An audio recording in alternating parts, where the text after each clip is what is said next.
ഇതിന്റെ അനിയത്തിയാണ്. അപ്പൊ ഞങ്ങൾ ഉച്ചക്ക് ഇവിടെ കറി വെച്ച് കളിക്കാം കേട്ടോ. ഈ മരത്തിലെ ഇലയാണ് ഈ കാണുന്നത്.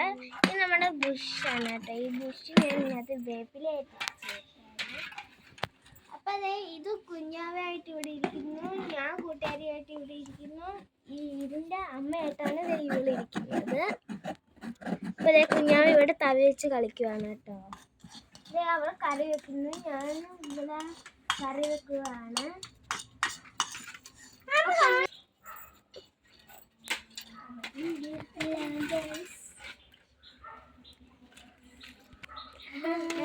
അപ്പൊ ഞങ്ങൾ ഇത് വറുത്തെടുക്കുക. ഞാനിത് കറി വെക്കുകയാണ്. Video bye. അപ്പൊ നിങ്ങൾ അന്ന് ഞാനും ഇവളും കൂടെ നാരങ്ങ തിന്നിട്ട് തോറ്റു പോയത്